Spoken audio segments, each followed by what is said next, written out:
BCTV right from the hour of 6:30. We appreciate you've been with us, and of course those that have been sending us feedback. Welcome to Good Morning Uganda Agenda. Now, this is our segment where we have a guest in studios, and you're also able to be part of the topic of discussion by simply going on our various social media platforms. We have a WhatsApp number that will be popping up on your screen, which is a 0709 60 25 92. But you can also use that number to send us an SMS message in case you don't have internet connection where you are. Any phone can do that good. Now, this morning, we are going to be discussing something very, very interesting. We know today Uganda has had a number of breakthroughs in the world of science. In December, we were all very excited when we sent our first satellite, and that was Africa. That was the Pearl Africasat that went into orbit, and that was one of the biggest breakthroughs, I must say, in the world of science since I've ever existed for my country. And I'm proud that my country has a satellite in the orbit. Now, there have also been a number of initiatives. When you go to the informal sector, they'll tell you there's so much that has happened there. Where if you went to the expo they had at Kololo, you would be shocked on the breakthroughs that we are making in the world of science. But that said, we have also made tremendous breakthroughs in terms of fighting diseases. And Uganda embarked on its journey to develop a COVID-19 vaccine. So today we are going to be looking at Uganda's journey to developing a COVID-19 vaccine. How far have we gone? Well, knowing that vaccine development for African countries has long been halted, actually, intentionally. There were a number of protocols, a number of incumbencies that would not allow African countries to manufacture vaccines. But joining me on set to discuss this is Dr. Monica Mosenero, who is the Minister for Science, Technology, and Innovation. Doctor, you're most welcome to our studios. Thank you very much. Good morning, Uganda. Well, Doctor, just to begin with, first, in your view as the Minister in charge of Science, Technology and Innovation, how would you describe 2022 in that field? Well, know that there are a number of developments that have happened. 2022 was a wonderful year for science in Uganda. You know, 2021, we were beginning. And 2021 is when I took over as minister. So I spent that time, 6 months, really scoping, understanding what's on the ground, where are the pieces. But 2022 was the year when we started now to put things in place. You know, many people don't know, but until March 2021, we didn't have the new structure of science. In 2021, the ministry was abolished. And the rest of 2021, I was the only staff. So all that which people are talking about, I was the only one. 2022 is when we were given, formally, by public service, we were given, and I was given staff. This staff in March, and since then, it has just been a run. It has just been a run, and I really can't complain about 2022. It was a fantastic year for science. Yes. We have galloped forward. We put systems in place, structures in place. We have very wonderful staff in place. We have mobilized scientists across the country, given them a sense of direction and guidance. By the way, even now we are having very many scientists in one of the hotels in Kampala reviewing all the projects and looking at the progress. And yesterday I was sitting there the whole day and saying, wow, a country can do so much. A country can move and push science. And it's interesting that yesterday we were actually reviewing our vaccine. our vaccines, the progress that we have made. So it's a pleasure to be able to talk here and update the country about the progress that we have made.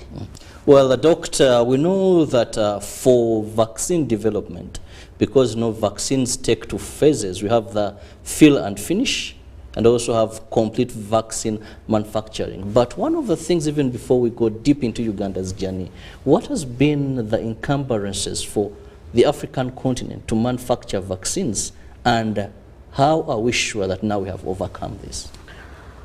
It's not only vaccines, but all of Africa's science has been impeded. And this was systematically done, either by intention or omission, but it was systematically done by making Africa believe that we cannot do this. We cannot do this, so it's not included in our higher education curricula. You study about vaccines and how they work and types of vaccines and cold chain when you have the vaccine. Hardly is there any program that trains people in the actual down on the ground. How do you start to create a vaccine? It is not there. So most of our scientists who had some skills, they have bits and pieces. We don't have this knowledge somewhere packaged. There's a course that trains people in vaccine discovery, in vaccine research, in vaccine manufacturing. Actually, we are building the profession. We are building the technical people. We are gathering information here and there and building them. So it is not only here. We are part of the Africa the initiative for vaccine manufacturing, PAVOM, and I sit on the committee, the Africa Union Committee of Education, Science and Technology. So by virtue of that, and I'm also the national official appointed by the president, I'm the focal point for vaccine manufacturing in the country. And you realize that even on the entire African continent, just the understanding of vaccine research, vaccine manufacturing, it is really not understood. So the omitment in our education curriculum meant that we did not really have professionals who understand. And so there was no basis for anybody to inform the policymakers and the government that this is how we go. And then it has been painted as extremely expensive. Yeah, it has been as extremely expensive, extremely delicate. You cannot do it. So Africa settled for using vaccines made elsewhere. Apart from some countries in North Africa, where we had some small spots of Pasteur Institute in West Africa and North Africa. Africa, as of COVID time, imported more than 99% of the vaccines that we use on the continent. And everything taught about vaccines is cold chain management when the vaccine is already made. So that lack of confidence, the lack of technical capacity, the lack of systems that support Africa to build a vaccine industry is really a big thing, and I can tell you we are just at the beginning. We are really at the beginning. Now, having given us those complications here and there, COVID-19 was an eye-opener to Africa, I must say, because this is when we saw that we needed vaccines, but we couldn't have them in time, because when the countries that were manufacturing them needed them so urgently, and I think it was their people first, which you may not blame them for so much, because you can't feed out people when your family is starving.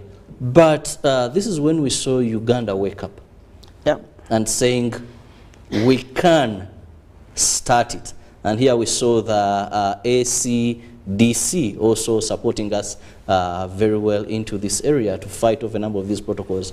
When we talk about our journey, Ugandans are excited to know if we are making progress or if we are still held back by some of these challenges. Yeah, you're right, and thanks to really the fantastic leadership of His Excellency the President.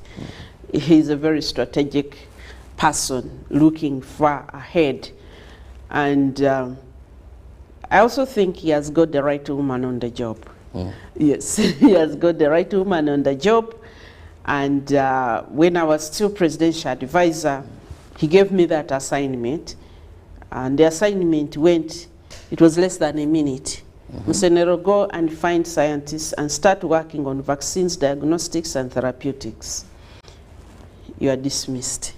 And that was, I love challenges. I like dealing with challenges. It was an uphill task. Not one that I feared. I really love challenges like that. Okay. And it brings out my creativity, my innovativeness. I'm naturally innovative. So, and when we took that step of courage, and for him to commit funds to this, in a nation where people don't understand this, people don't yet understand, so you don't have a lot of support. You don't have a lot of support in the entire system. So, but I had very, very fantastic support from the then Prime Minister, Right Honorable Uganda. For him, he said, you just keep going, moving. I went to him many times, and gathering the scientists, thinking through what we need to do, and putting together proposals, collecting all the competencies that we need to start. And the President's guidance was, we want to do what we call end-to-end. We want to develop capacity right from research, because remember at that time, there was really no country which had a vaccine for COVID. So we started to put together people from across the best institutions, all the institutions that we have. We looked for everybody who had competencies, and we started to work, started from concept, and we started with like 6 potential ideas, worked through 24 hours, through lockdown. You know, people were working, sleeping in the lab to make sure that we get we move ahead. And we were able to come up with 3 candidate vaccines. So 3 candidate vaccines, that's you have constructed your vaccine molecule. Okay. Yeah, you have your vaccine molecule or your vaccine component that will induce. And these are being done in our institutions, which have been here, Uganda Virus Research Institute, in the labs in Makerere University, which we usually don't like to specify too much. That is a lot of work, and people don't understand it sometimes. Now, through that stage, we worked very fast, but we had a lot of struggles. Some of them are within the country, and some of them are outside the country. Let me begin with the ones in the country. I don't know who will heal this nation from the problems of procurement. Procurement is a pain, and for me, it's like a leash, it's like a rope tied on our legs as science, technology, and innovation. Even buying the smallest thing, I don't know why we have to make it so complicated, so slow. So when you should have started and you need some crucial equipment, there's already challenges out in the ecosystem. Just to get a procurement done in the country takes a minimum of 6 months. The process. 6 months? Yes, it took us. And it becomes worse when these are science-related, of which few understand. Yes, and many of them are equipment by one person. I mean, the President intervened, the Prime Minister intervened, but when you succeeded at this level, something else comes up. I think we really, really need to straighten procurement. And even now, as I told you, we are having a very big review of all the science that we are undertaking in the country. And the one single component, which is a challenge everywhere, is procurement. Procurement at institutional level, the moment it is government funds, procurement is like, it is meant to kill progress. It's not meant to be supportive. And I really... Yeah, they look at it as one way of fighting misuse of government funds. And yeah, but it can be efficient. Purchasing of quality. It can be efficient without being so inhibitory. Yes. I mean, we have had, you know, government allocates funds annually. But sometimes there ends when the project has not made progress with procurement. And now you need to have to write to request, these funds are already committed, and projects take 12 months without procuring a construction. I can understand the frustration. Yes, so it's a big, big frustration. Yet you have a time we have time. Develop. We have, you know, we have timelines, and the public is expecting results. True. So that's one of the biggest blame things, and I'm talking about it so much because this is something within our hands that we can solve. So procurement is a huge, huge milestone tied around our neck. The other things, of course, externally, was that because we're a country which was not doing a certain level of science, and vaccines involve very high level science, you need sophisticated equipment, you need the reagents, and it is when we start, because we have been buying reagents, most of these institutions were buying reagents, not us as ministry, but they have been buying. UVRI buys reagents, JCRC buys reagents. However, when it came to the specific reagents and machines for vaccine, yes, we started experiencing a lot of questions from suppliers. The first one was that because of COVID, there was lockdown. So you order a machine, but the supplier also needs suppliers to bring in, but there is lockdown. So parts can't come in, it takes them long to build. However, apart from those which took long, took us quite sometimes 5 months, 6 months after you've made an order, you cannot receive because the supplier also has challenges in the supply chain. However, there are those who said, we don't have a system for selling to that part of the country, the world. There is no supply system. They don't have, because this was not, Africa was not included in that. And we were ourselves as African countries, we didn't participate in creating the systems. So it's very difficult for a supplier to ship that particular type of equipment or reagent. But the worst was those who refused. They said, no, we are not allowed to sell to that market. And, you know, there were things that took us 12 months to procure. You're just procuring a small chemical, 100 mils, and it took us, you know, a whole year to negotiate through. It involved the president talking to fellow presidents before we can be allowed to purchase certain things. So, but the good thing with beginning, once you have the courage to start, you begin to build those systems. So we identify the things, we are like, no, this one we can make. It may take us a little bit of money, it may take us a little bit of time, but you organize that subsystem that, yes, let's buy for now, but we shouldn't be dependent on this for long. Which was very good. It really whipped us, you know, wake up, wake up, wake up. You can't keep sleeping. And so it is still a bit there. Sometimes we had to get things backdoor. Some good friends give you something which you need, but also at home. We challenge the new scientists. This thing is challenging us. Can you begin? Can we begin to work on this? And I can tell you we are really made a lot of progress. Now, Doctor, you've talked about the challenges there, but also let's now look at what exactly, which phase were you looking at?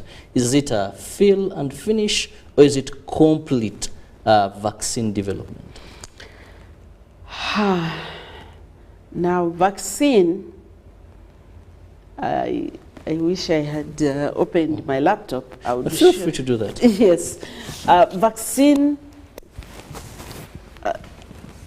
turn away a little bit. Well, we are still looking at how far we've gone in terms of vaccine development as a country for COVID-19. We all remember a time when the world was almost not progressing. Why? Because we didn't have a vaccine. So the lockdowns, the restrictions were the only way. And now when a vaccine came in, it boosted people's immune system.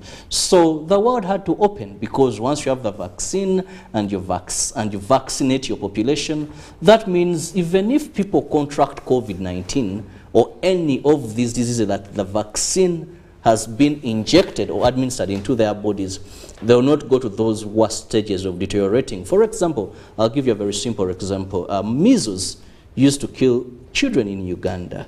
But when we got the vaccine, a person or a child, an infant vaccinated with measles may not, it doesn't mean that they will not contract measles. But you see this young chap playing around because the immune system was boosted. And now the only way the world had to go into was vaccination. Have your population vaccinated, then you can reopen your economy, you can carry out with work properly, because they will not deteriorate once affected. Yes, Captain. I need a charger. Okay. So, you know, as scientists, sometimes they say we are very complicated. Sometimes they say we are very complicated. Definitely. But I don't know if we'll even be in able school, to look at this. The yes. scientists would be slightly complicated. Yeah, to an ordinary Ugandan, they just think vaccine is something that you just pick, begin to manufacture, and bang, you put it in a human being. And by the way, I don't get offended when people criticize me.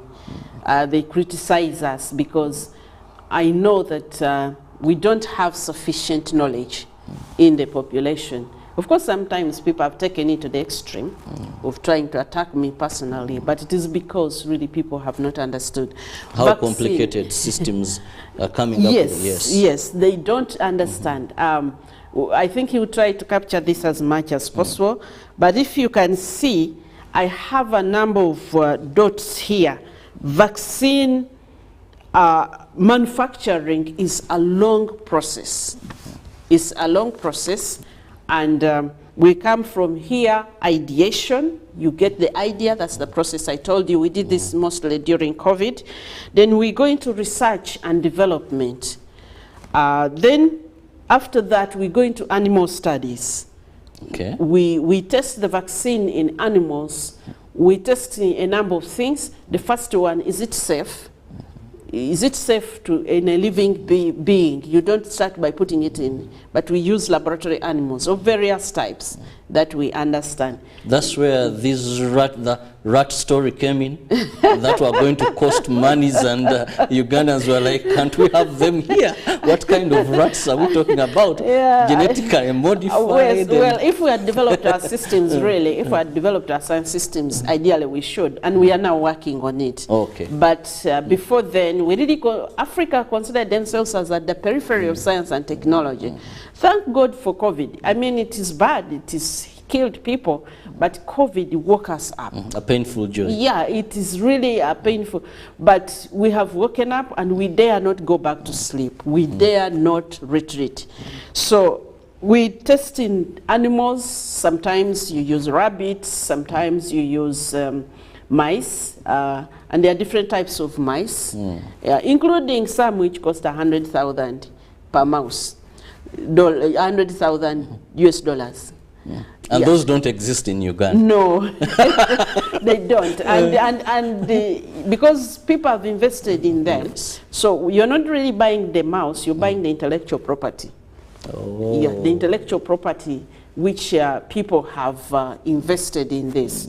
So after that, we register our intellectual property, and then we go to pilot production.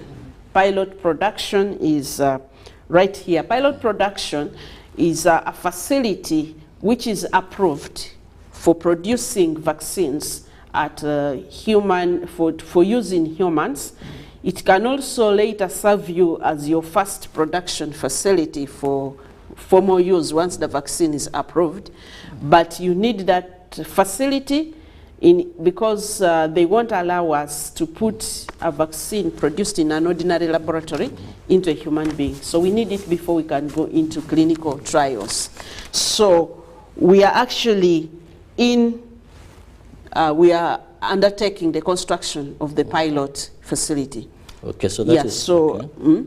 So we are now at that? Yes, we are constructing the pilot facility.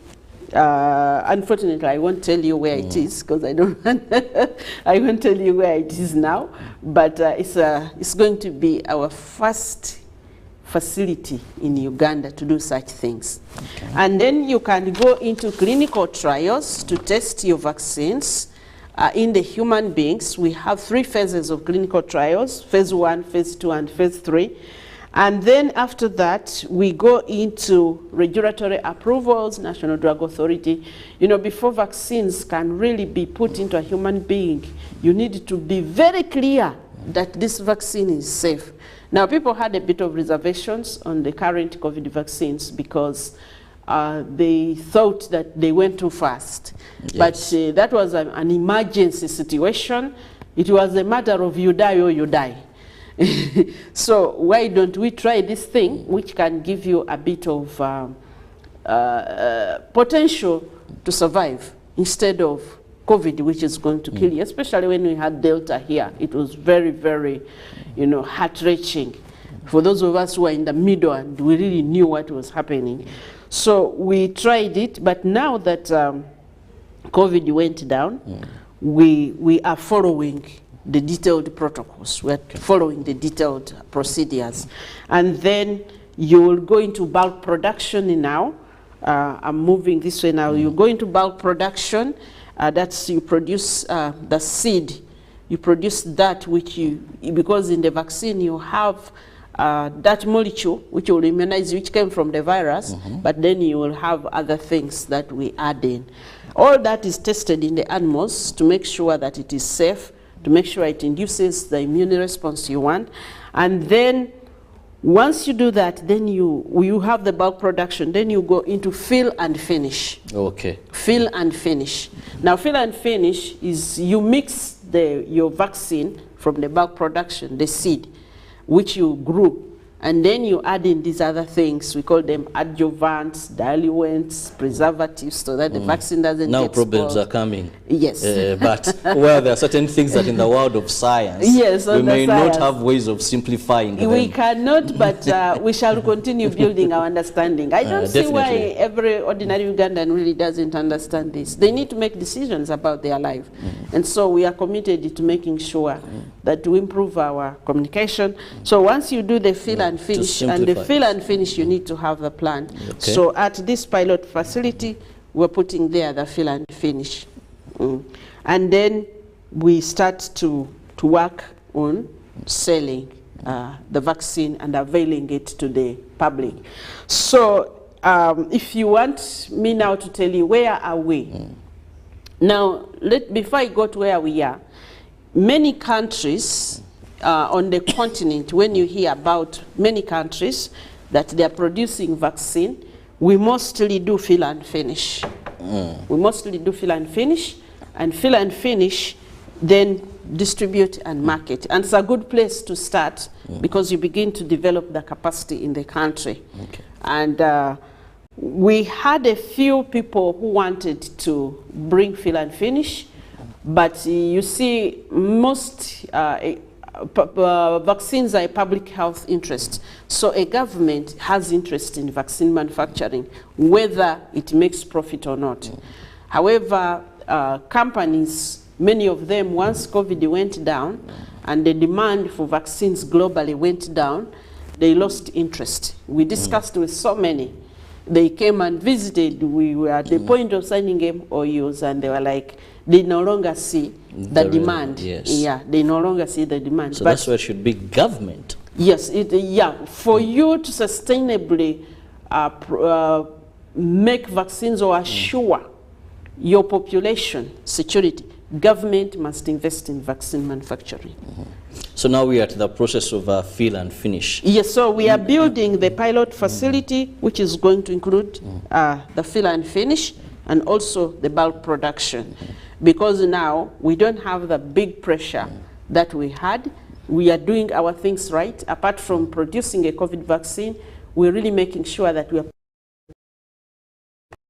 putting in place a national system to produce all vaccines, the ones that are currently being produced elsewhere in the world, but most especially at national level, we are focusing on those diseases which affect us, and nobody is interested in making sure that those diseases have vaccines.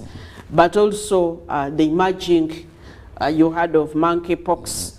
It has been testing out the population. One day it will break out. So we are preparing ourselves. You've seen Ebola came here and really natu yoga. Ebola natu yoga. We didn't have any defense because this particular strain of Ebola didn't have a vaccine. The Sudan strain. Yes, it didn't have a vaccine. Now we are the ones who have been tormented by this Ebola. So we should be interested in it. We have other diseases, malaria. We have a lot of diseases, typhoid, which really consumes our... So we have embarked on researching on all those vaccines, and they can use... Oh, sorry. They can use the same main facilities with a few modifications, so a few specialized units. But the biggest thing is, one, to build the confidence in the nation that this is now matoke. I can go to the garden, plant a banana, weed, put there manure. You know the process, and you have the capacity. And also that we have some technical capacity now. Like for research and development, we have almost everything. The machines, government gave us money, we bought machinery. Even when people are saying, oh, Msenero ate money, there's people who had the MPs who went to the institutions. They appreciated. They really, really appreciated the great work done. I think one of the challenges that I know scientists face is when everybody is knowledgeable, even when they are not. That is one of the biggest challenges. I know. And I think it's one, so doctor, when certain things come up, I've been in the media for some time, but you know, this freedom to speak.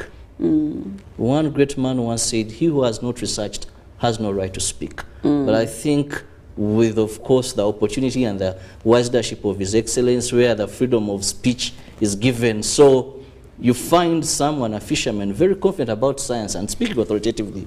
So you just wonder. But away from that now, doctor, let's look at the fill and finish as a challenge. That at the end of the day, there's someone who has to give us. Yes. And you said you had challenges of about sometimes protocols we can't sell to you. So much as it's a good start, what is a guarantee that in case maybe you have an outbreak of monkeypox, there is a company, maybe a Russian company, that will be willing to give us what we can use in fill and finish to come up with our own? Won't we have such challenges that now, yes, there's so much demand for this, we have very expensive facilities put in place, but since we are not the actual developers, still someone to give us what to fill, much as we have all this investment. Aren't you seeing that challenge ahead? I think our advantage is that we want to have a double-pronged approach. Fill and finish, as much as it could be an entry point for as a technology transfer, that bulk production is done in India, and then they will give you, and then you will do the mixing yourself, the reconstitution, and then the finishing, the packaging, so that you can deliver.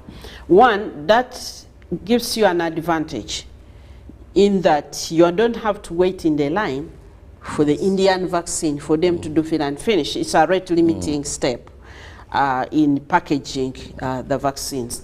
But we are doing what we call end-to-end. So our own vaccines that we are making are also going to end up in the same fill and finish. So even as we produce the bulk, and we put in the same line.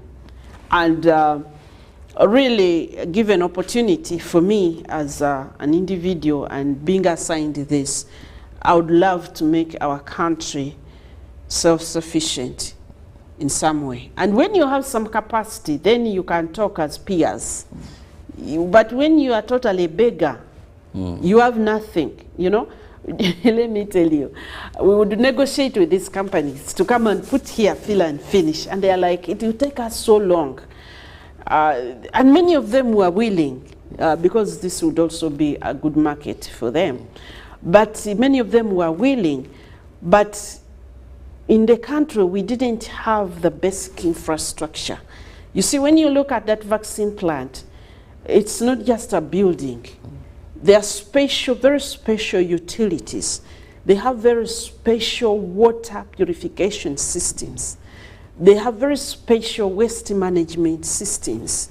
And those things have to be approved by the World Health Organization, by the Food and Drug Administration, by the European Medical Association.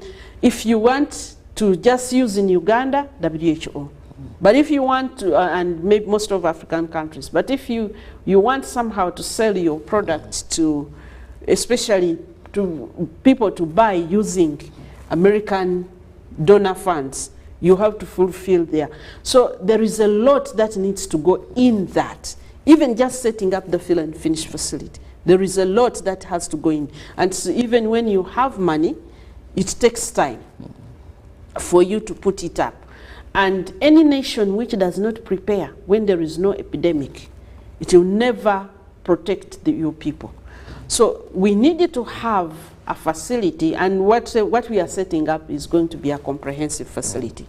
We call end to end, from research and development to storage of the finished facility, so that we are ready to distribute. We are ready to and most nations, I visited Egypt, they have emergency stock of almost every vaccine in the country. Both what you call the seed is what you start to grow the bulk, just like in Sigo. So you multiply and then you do bulk production, and then you do fill and finish. So they have their fill and finish capacities there. Luckily enough, technology has advanced a lot. So we have the modular. So I can have one main unit, but the part which comes in contact with the vaccine, I can have those which I set up, use, remove, and put on for another, because different vaccines are different. Some different strains come up. Yeah, then different types of vaccines are different. They require different. Some are liquid, some are powder. So you want to make sure that you can finish. So we are designing something very, which can back up our nation. Well, very interesting. Now, allow me, Doctor, to look at some of the few messages that have come in. I'm going to be a bit selective because some of the messages are similar. So in case I don't read your message, your question to Doctor, know that there's someone else who sent in the same. Well, I'll begin with a thanks for the wonderful program, Dr. and Robert. Many Ugandans hear about COVID-X, yet when COVID came, the world never let anyone accordingly. But how will COVID-X help someone at lower level who can't afford yet? It is expensive here. So he goes on to say, in case we make a breakthrough with this vaccine, be very expensive. But thanks you for the good work you're doing. Another one, good morning UBC. This is Seferas Bandemima from Kagadi District. You appreciate the work done by Doctor so far. And well, thanks for the wonderful program, Doctor and Robert. This one talks about herbal, but I think let's restrict questions to the journey of developing a COVID-19 vaccine. I know there is so much that you would want to ask the minister, but today maybe we'll come back and talk maybe about we'll the come back. medicines. Yeah, we'll come back next time, because I think now there is conflict of interest. Many that are in that field have sent a lot of messages here. So, Doctor, please find some time and we come back to handle the issue. I promise. See so many questions regarding they have their will. issues there, but she has made that promise to you. Well, second is how soon we'll be ready, and that is from Moses Kabombo. Okay. Is this about the vaccine? Yes, the vaccine. How soon is soon? Okay. So first, COVID-X is a treatment. It's not a vaccine. Yeah, COVID-X is a treatment. And Professor Guang, who made COVID-X, is working on in multiple fronts to make COVID-X more available. First, he is undertaking a clinical trial, together with Makerere University and Ministry of Health. They are working on a clinical trial. Now, a clinical trial is a special study which helps us to systematically document what this medicine does, any side effects, if any, its effectiveness in treating, the dosage. Now, from people have used the COVID-X and they testify that it helps, but still in the world of medicine, we need to do that. And Professor Guang is working on this. Actually, some refer to it as a supportive treatment. Yes, so we can't, yes, at the moment, that's what National Drug Authority can allow. Until you've finished a clinical trial, they will not allow you to claim that it heals. But of course, human beings have their own experiences with that drug. So, I think it's a drug which has a lot of potential. Okay. Yeah, so once we have finished the clinical trial, we'll be able to, the National Drug Authority will allow us to make certain claims, pronouncements about it. But when something is being produced in a small production facility, then the costs of production are high. And also because it is herbal, we have some restrictions on how much material you can get out of the wild. Yes. Yeah, we don't want to deplete the ecosystem. But we are in the herbal fraternity, and when I come talk about the herbal, I will tell the Ugandans what we are really doing. So in terms of vaccine, will it be expensive? Now, when it comes to vaccines, we call of public health importance. Vaccines that are necessary for keeping Ugandans safe. Public health is that disease will spread from one person to the other, and it's costing us a lot in treatment, and it's affecting the health of a lot of Ugandans. Those vaccines are free. The government provides those vaccines. The Minister of Health requests Parliament for money or donors, and they procure. Like now, when we have had COVID vaccines were free. Now, how soon is soon? How soon is soon? I don't want to put numbers. I don't want to put numbers because there are quite a few delays, but we shall keep you updated at every stage. Right now, I have told you some of our candidate vaccines completed the animal studies, and we are going into the pilot. We are putting up the pilot plant, so it has taken us a bit of time to get the pilot plant construction going, because we wanted to do it right, getting the right consultants to help us. Again, we are doing this for the first time. So we want to make sure that we have the right infrastructure. It is set right. It's going to be a standard facility. We are going to use it for training human resource in this. So we shall keep coming back to update you. Okay. But we have made progress. All the 3 vaccines that we have invested in so far are all on course.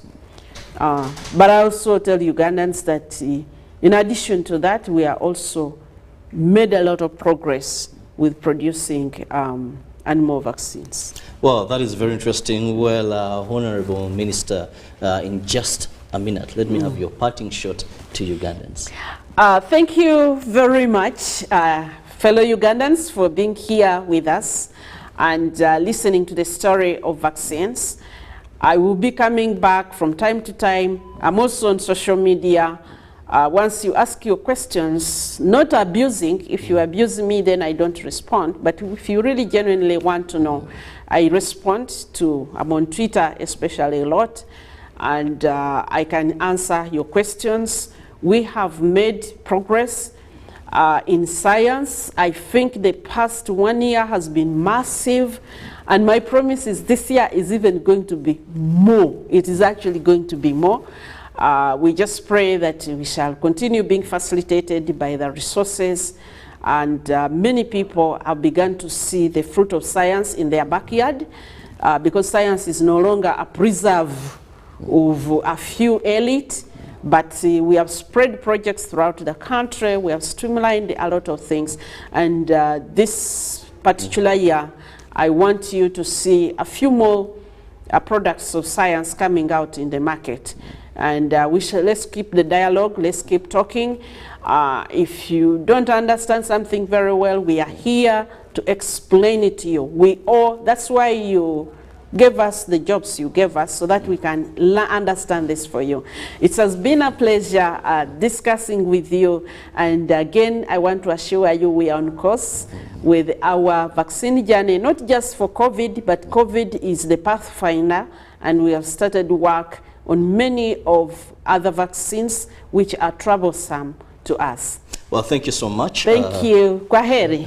Thank you so much for your time, Doctor, and of course explaining and simplifying some of those science terminologies. Well, I applaud Ugandans. She said she's willing to answer any questions. Let's ensure that in this journey of making scientific breakthroughs for our nation, we all move in the right direction or same direction.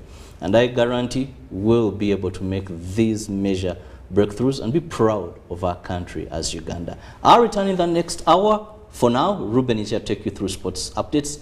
Good morning.